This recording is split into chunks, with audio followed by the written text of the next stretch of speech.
Estamos en Palabras Políticas, como lo habíamos anticipado, muy bien acompañada por quien fue nuestro primer intendente de la democracia, una persona muy querida, con una gran trayectoria política y que lo comentábamos recién fuera de micrófono, realmente es un gran mérito poder seguir siendo tan querido habiendo trabajado en un espacio tan ingrato como es muchas veces la política. Pero ya nomás lo presentamos y vamos a hablar con él. El doctor Miguel Ángel Abella nos acompaña. Muy buenas noches.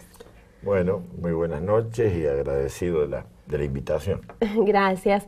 Doctor Abella, a usted le tocó iniciar un periodo crucial en la vida de los riocuartenses y en una época económicamente nada fácil. Fue la época de la hiperinflación.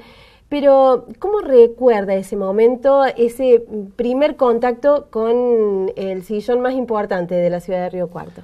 Bueno, en primer lugar, digamos que comenzó cuando todavía no había terminado el gobierno de facto, ¿no es cierto?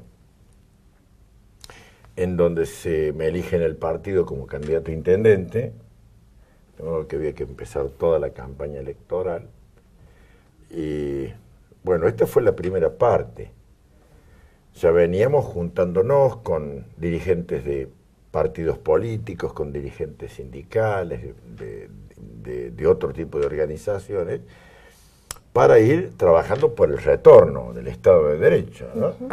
Y bueno, lo primero que podría decir, porque esto después se prolongó durante mi mandato, fue una cercanía entre todos los sectores políticos sin diferencia de color, porque teníamos la conciencia de que lo más importante era defender la democracia, ¿no? Que no solo es un sistema político, sino también un estilo de vida en donde tenemos que respetarnos quienes pensamos distinto, ¿no? De modo que ese fue el signo de la campaña electoral, que fue muy respetuosa, que fue de muy alto nivel desde el punto de vista como decía, el respeto por el otro, y también, como decía recién, fue la característica de los dos mandatos míos, ¿no?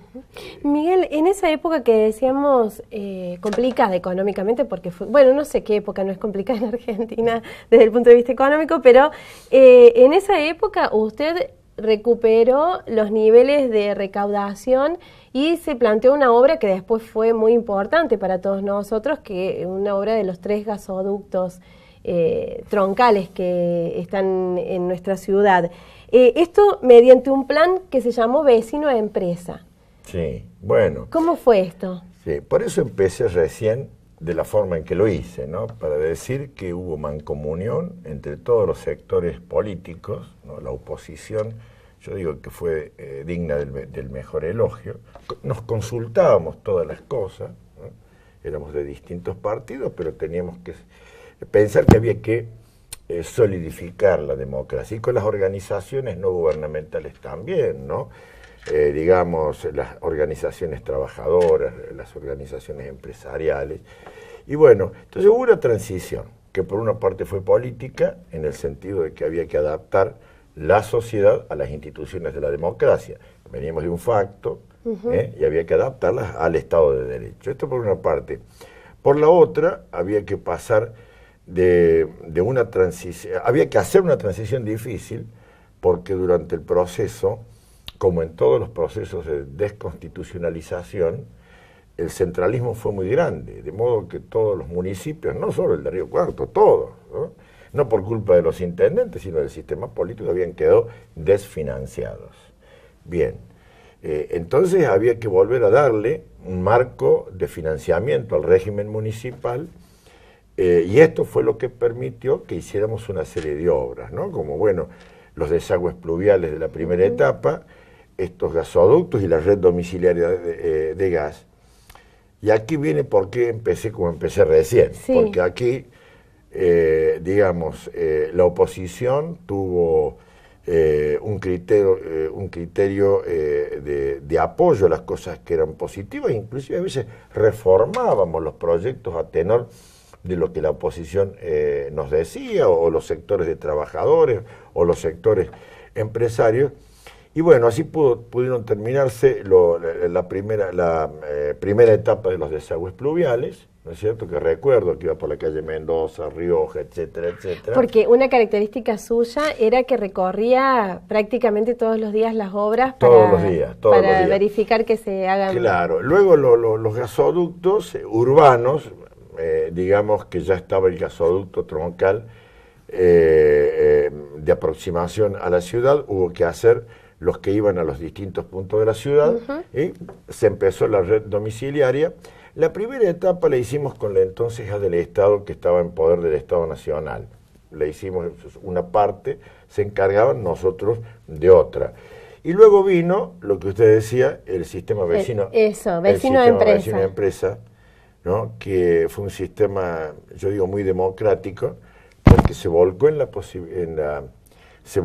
en la ciudadanía organizada en entes promotores o en vecinales, en asociaciones transitorias para la obra, digamos, la elección de la empresa, la realización del trabajo y luego el recupero del costo para pagarle a la empresa. ¿En qué participó la municipalidad? Esto fue la mitad de los 400.000 metros que se hicieron, ¿no es cierto? 200.000 fueron con este sistema. La municipalidad aportó el dinero para todos aquellos que no podían pagar la obra, como jubilados, personas que no tenían trabajo, entre otros, y por supuesto el soporte técnico, que es tan importante en obras de esta naturaleza, en donde la complejidad técnica tiene mucho que ver. Pero el pueblo participó directamente organizado en estas entidades que recién decía, ¿no? Habíamos nosotros adoptado un principio básico, es decir, que el pueblo podía participar organizado en la gestión de gobierno. Claro. Y una de las formas en las que participó fue precisamente en la realización de las obras de gas, que dicho sea de paso no le dejó a la municipalidad pasivos, ¿no? Fue una ejecución muy buena desde el punto de vista técnico, también con la asistencia municipal, pero también financiero. Desde el punto de vista financiero, ¿no? A veces no se le tiene confianza al pueblo, pero cuando el pueblo se le da responsabilidades y el pueblo la asume organizadamente, y después ve resultados. Da este tipo de resultados, ¿no? El sistema vecino-empresa, que yo creo que es una forma de participación popular, de participación ciudadana, en donde el hombre y la mujer, digamos, son parte de la gestión pública. Ajá. Decía recién esto del trabajo mancomunado con la oposición. Ahora le voy a pedir un poco de distancia de su partido político y hablemos en general, tanto a nivel nacional como a nivel provincial como a nivel municipal. Se ve demasiado, me parece a mí, usted me dirá si está de acuerdo o no, la oposición por la oposición misma, que en definitiva a los ciudadanos no los beneficia para nada. ¿Usted ve lo mismo y habría que retomar un poco la historia para volver a oponernos cuando hay algo que no está bien, pero acompañar cuando las cosas son positivas? No, sí, desde luego. ¿Usted ve que eso ha cambiado hoy, como yo lo estoy diciendo? Desde luego. Sí, nosotros en la ciudad tuvimos una experiencia maravillosa en ese sentido, ¿no? Por eso no me canso de agradecer a la gente, a la ciudadanía, a los partidos de oposición, a las organizaciones intermedias de trabajadores, de empresarios, porque bueno, entre todos pudimos llegar a consensos. Ahora, contestando concretamente sí.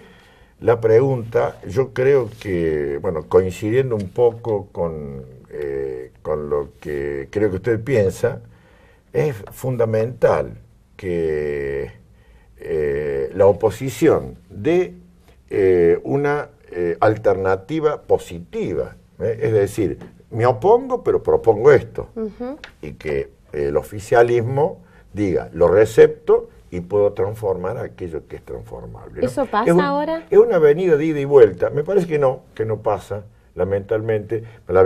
Yo creo que esto es algo que tenemos que corregir en la política argentina, ¿no? Cuando hay una elección, ya se sabe, gobierna aquel que obtuvo la mayor cantidad de votos, es el que lleva la bandera. Los otros tienen que apoyar.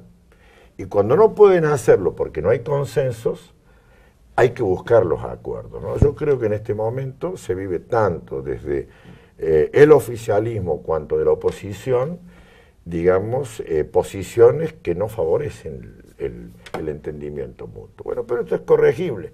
Tenemos que pensar que algún día será posible, ¿no? Miguel, lo invitamos a hacer una breve pausa comercial y seguimos charlando. Con todo gusto. A ustedes los invitamos a no abandonarnos porque todavía tenemos mucho para compartir.